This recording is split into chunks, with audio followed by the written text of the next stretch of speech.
Hello everyone, social सफेयर बाय वनीता पे आप सबका बहुत बहुत स्वागत है। मेरी पहली वीडियो को आप सबने बहुत ज़्यादा प्यार और सपोर्ट दिया। इसी तरह का प्यार और सपोर्ट बनाए रखिएगा ताकि आगे भी मैं आपके लिए ऐसे ही एजुकेशनल वीडियोस लेके आती रहूं। आज का हमारा टॉपिक है the making of the Indian constitution. ये आपको चैप्टर मैं पार्ट्स में टीच करूँगी और आज मैं आपके सामने इसका पहला पार्ट लेके आई हूँ। Making of the Indian constitution में हमें सबसे पहले इसकी हिस्ट्री को जानना होगा।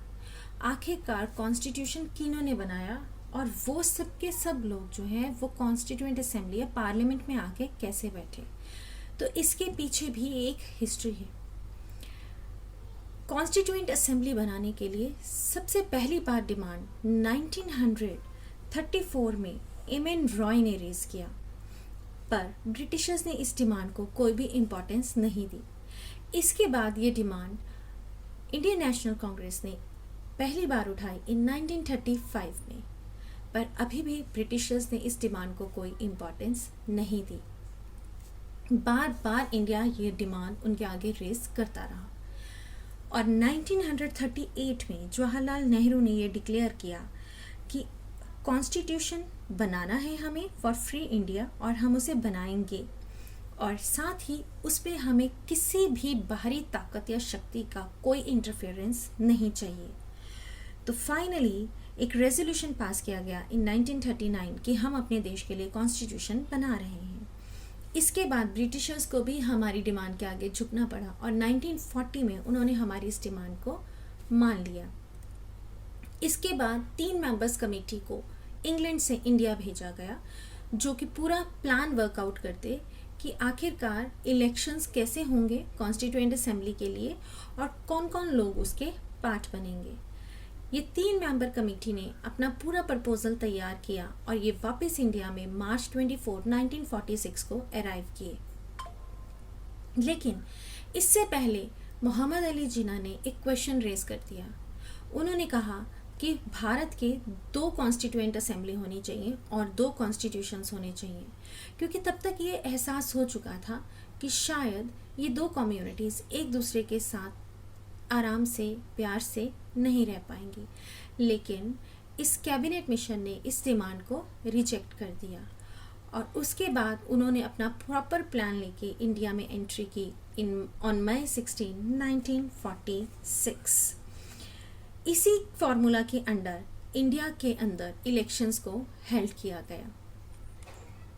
हमारी कॉम्पोजिशन कैसी थी ऑफ द कॉन्स्टिट्यूएंट असेंबली।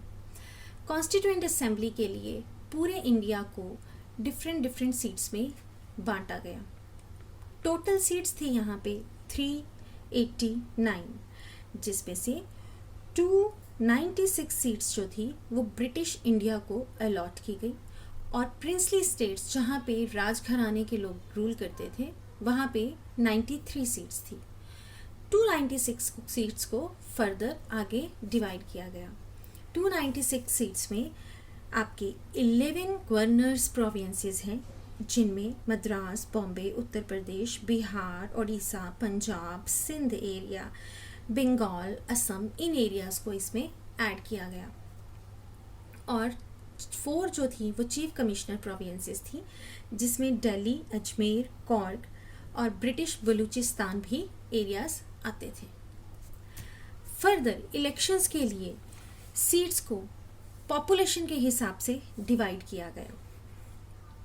वैसे तो अगर पॉपुलेशन किसी एरिया की कम थी तो 2 स्टेट्स को कंबाइन कर दिया जाता था और यहाँ एक जनरल फार्मूला निकाला गया कि एवरी मिलियन पॉपुलेशन के पीछे 1 सीट को अलॉट कर दिया जाएगा।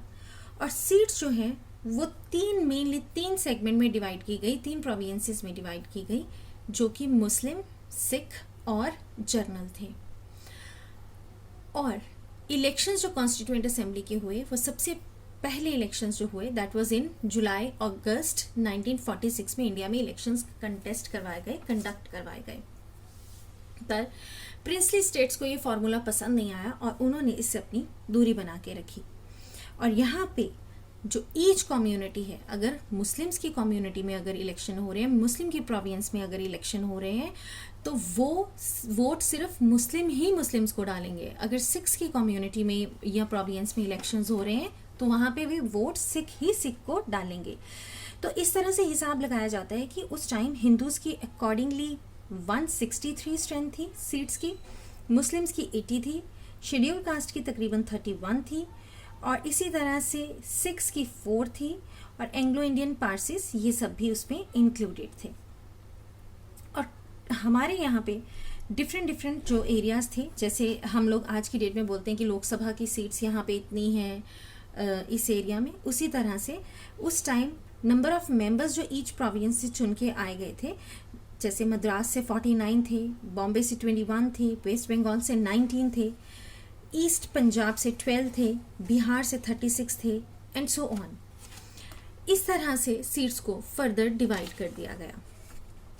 अब और इन सीट्स का जो इलेक्शंस हो रहे थे वो इनडायरेक्ट फॉर्म में हो रहे थे, मतलब डायरेक्ट इलेक्शंस नहीं थे कि सीधा जाओ और वोट कर दो, ये प्रोपोर्शनल रिप्रेजेंटेशन के फॉर्म में थे। प्रोपोर्शनल रिप्रेजेंटेशन क्या होता है कि एक बैलेट के ऊपर 1 2 3 4 लिखा होता है, आपने अपनी प्रेफरेंसेस उनको देनी है नंबरिंग के थ्रू, कि मुझे पहले नंबर पे ये पसंद है, दूसरे पे ये पसंद है, तीसरे पे ये पसंद है, तो जो जीतता जाएगा, वोट जिसको 1 नंबर की प्रेफरेंस मिलेगी वो ऑब्वियसली जीतता जाएगा, और जिसको लीस्ट नंबर की मिलेगी उसकी वोट्स को फर्दर डिवाइड कर दिया जाता है।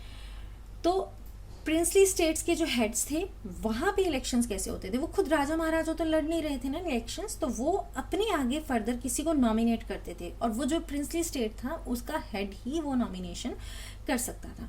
पर वो बात अलग है कि उन्होंने इस इलेक्शन में पार्टिसिपेट करने से ही मना कर दिया।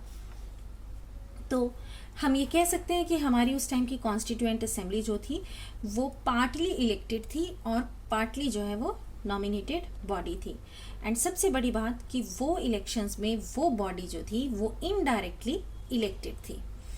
और इन इलेक्शंस के बाद जो रिजल्ट्स डिक्लेयर हुए उसमें इंडियन नेशनल कांग्रेस ने 208 सीट्स को जीता, मुस्लिम लीग ने 73 सीट्स को जीता, और इसके अलावा 15 स्मॉल या इंडिपेंडेंट ग्रुप्स ने सीट्स को जीता।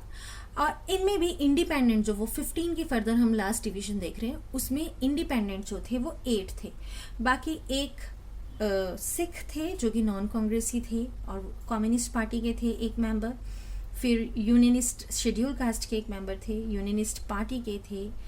तो इस तरह से फर्दर इनकी डिवीजन की गई 296 सीट्स की, क्योंकि इलेक्शंस में मना कर दिया था प्रिंसली स्टेट्स ने पार्टिसिपेट करने के लिए, तो उनकी 93 सीट्स का कोई रिजल्ट ही नहीं था। और फर्दर आप मैप में भी देख सकते हैं कि यहाँ पे कांग्रेस की डोमिनेंस क्लियरली ब्लू कलर में शो हो रही है, कांग्रेस ने किस तरह से major part of the country जो है उसको जीत लिया था। साथ ही साथ इस टाइम इस कॉन्स्टिट्यूएंट असेंबली में अलग अलग कम्युनिटी के अलग अलग रिलीजन्स के लोग थे। तो हम लोग ये कह सकते हैं कि हमारी कॉन्स्टिट्यूएंट असेंबली जो बनी, जिसने हमारे लिए कॉन्स्टिट्यूशन बनाया, उसमें वेरिड कम्युनिटी के लोग थे, तो डाइवर्सिटी उस टाइम बहुत ज़्यादा थी। कुछ एंग्लो इंडियंस थे, हिंदूज थे, मुस्लिम थे, सिख थे, पारसी थे, शेड्यूल कास्ट थे, शेड्यूल ट्राइब्स थे, वुमेन थी, इवन ये सब थे। और उस टाइम की बड़ी इंपॉर्टेंट पर्सनैलिटीज़ थीं, लेकिन महात्मा गांधी इसका पार्ट नहीं थे। ऐसी ही और इन्फॉर्मेटिव वीडियोस को देखने के लिए मेरे चैनल को लाइक, शेयर और सब्सक्राइब ज़रूर कीजिएगा, ताकि मुझे इनकरेजमेंट मिले और हम और ज़्यादा से ज़्यादा वीडियोस बनाएं। इसका पार्ट 2 आपके साथ ट्यूसडे को इवनिंग में 6 o'clock शेयर किया जाएगा। Thanks for watching, stay tuned.